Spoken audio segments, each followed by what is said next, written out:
Imagine this. You're supporting a small group during a lesson, and suddenly one child crosses their arms, sinks into their chair, and flatly says, "I'm not doing this." Your mind races, and you're thinking, do I make them? Will that cause a meltdown?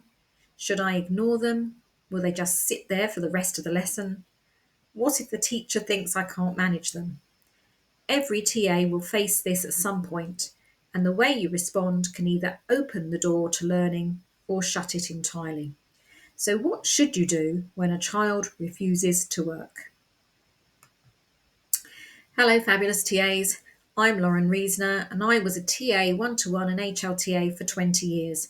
I even did 6 weeks of teacher training, but I absolutely hated it. And now I create videos that answer all your TA questions. So if you want to learn more about being a TA, growing confidence, cope with interviews, and all manner of other TA related stuff, start right now by subscribing to my channel. Refusing to work isn't always about laziness or defiance. It's a communication of an unmet need. Children may refuse to work because of a lack of confidence, they fear getting it wrong, overwhelm, the task feels too hard, emotional distress, something else is bothering them, attention seeking behaviour, they want control or connection, lack of motivation, the work doesn't seem relevant or engaging. As a teaching assistant, your response can help unlock their willingness to engage. But how? Let's break it down. Let's look at 6 effective behaviour strategies for encouraging work participation. 1. Stay calm and non-confrontational. A child's refusal is not a personal attack. It's a sign they need support. So what can you do? Approach them quietly rather than calling them out in front of the class.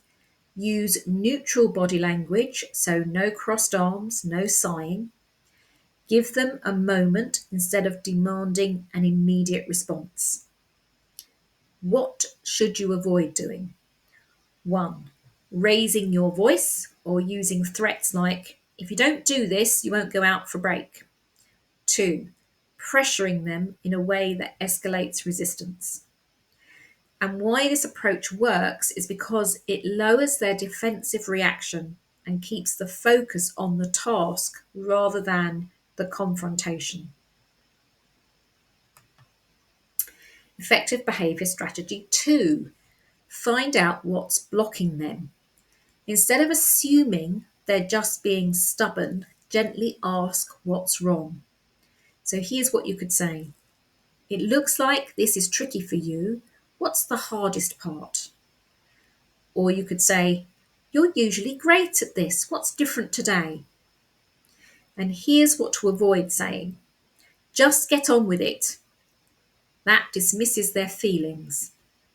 "You have to do this, no choice." That removes autonomy, making them dig in more. So why this approach works is because it shifts from conflict to problem solving, which encourages cooperation. Effective behaviour strategy 3.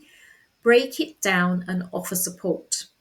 If the work seems overwhelming, scaffold the task to make it feel doable. So here's what you can do. Offer chunking. Just do these 2 questions first, and then we'll check together. Or use a first then approach. First, let's write 1 sentence, then we'll check it together. Or you can give a starting point. Can you underline the important word in the question? Or it could be just about getting them to write the date. Just get them to write something. And what to avoid? Don't say, "You have to finish all of this," because that will feel overwhelming. And don't give them the answer instead of guiding them, because that will create an expectation. If I exhibit this behaviour again, she'll just give me the answer. Why this approach works It turns big tasks into small wins, reducing stress and resistance. Effective behaviour strategy 4. Offer choice and control. Children respond better when they feel they have some say in what they do. So what you can do, give options. Would you rather write this or tell me the answer first? Let them choose how to start. Would you like to use a whiteboard first before writing in your book? Allow flexible seating. Would moving to a quieter space help? What to avoid? Making everything non-negotiable or saying, you have to do this my way. Why this approach works is because giving small choices creates buy-in and encourages self-motivation. Effective behaviour strategy 5. Use encouragement, not bribery. So instead of rewarding compliance, praise effort and persistence. Here's what you can do. Use specific praise. So say something like, I love how you got started with that tricky question. It's specific. It's not just saying well done. It's telling them what they did well. Acknowledge effort. Even if it's hard, you're giving it a go. That's what matters. Point out their progress. Remember last time when you found this tricky? Now look at you. And what to avoid. Don't say things like, I'll give you a sticker if you do it, because that teaches compliance for reward, not motivation. And don't ignore small efforts because every step matters. And some children, that's the way in to getting them to work. It's noticing the tiny, tiny thing that they actually did first. Why this works, it builds intrinsic motivation rather than dependence on external rewards. And effective behaviour strategy 6, have a plan for persistent refusal. If a child still refuses, it's important to have a structured response. So here's what you can do. Give a clear but calm choice. You can either have a go now, or I'll check in with you again in 5 minutes. So it's not sort of making them do it right now. It's letting them know, right, I'll come back in 5 minutes. See if that works. Use a reset strategy. You could say, let's take a deep breath and try again. And if necessary, log the behaviour for patterns and discuss with the teacher. So, if the child continues to refuse, that could be a sign of a deeper problem. Is this child on the autistic spectrum? Has this child got an oppositional disorder? What to avoid? Engaging in power struggles, because these days you won't win. Back in the 1970s, a teacher could make a child do something.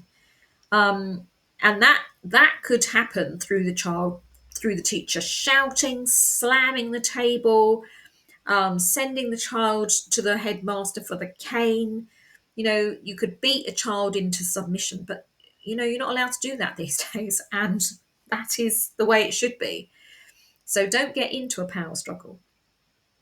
Don't just let them do nothing every time though, because that can set a precedent, which is why you need to log it, log the behaviour, put it on CPOMs, speak to the teacher, and see if the Senko has got something to say about it. What can be put in place to encourage this child to do their work.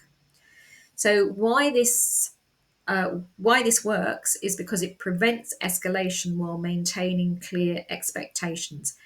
Because what you don't want is for the child to think, next time they refuse to do the work, that it's going to turn into a big thing.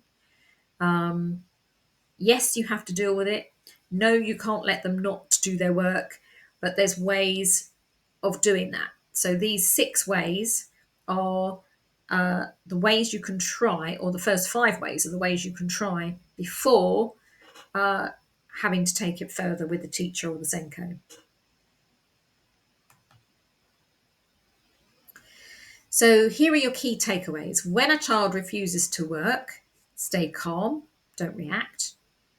Don't react emotionally. Find out the reason for their resistance. Break tasks into smaller steps. Offer choices to give them some control. Praise effort, not just outcomes. And have a clear plan for persistent refusals. And did you know a child's brain in shutdown mode, so that's when they're anxious or overwhelmed, cannot process learning properly? The moment they feel safe, heard, and supported, their ability to engage dramatically improves. But, depending on their life experiences, it may take some time before a child trusts that you genuinely want to help. It may take some time before they understand that you're not going to shout at them.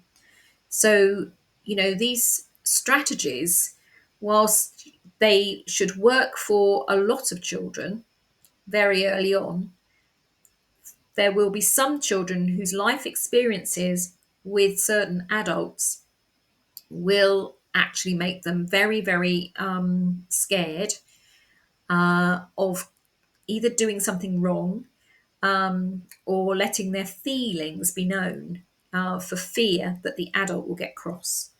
And that's why it's really important that you do not. You make a difference.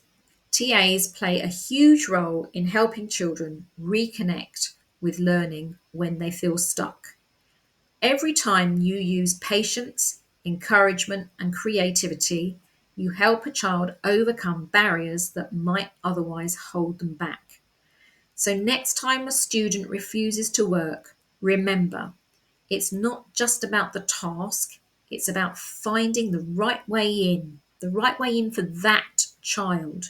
And sometimes that takes time. And yes, you will hear others say, why are we pandering to these kids? In my day, you just had to get on with it. Well, times have changed, and we understand that behaviour is a sign that there's a deeper issue.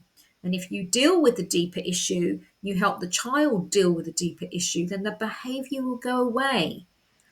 But if you try and make the behaviour go away without dealing with the deeper issue, all that's going to happen is there's going to be an eruption at some point. So it's really important to treat a child as an individual and find out what the problem is for them. I hope this video has helped you feel more confident about your ability to help children to work rather than refuse to work. And there is a free PDF that accompanies this video. And the one that you can see here is not the right one because I haven't changed it. But there is a free PDF that is for this specific video. And if you want the free PDF that accompanies this video, because it contains everything in it, all the right information, just say free PDF please in the comment section below. And if you'd like more great info, watch the video that's just popped up onto your screen now.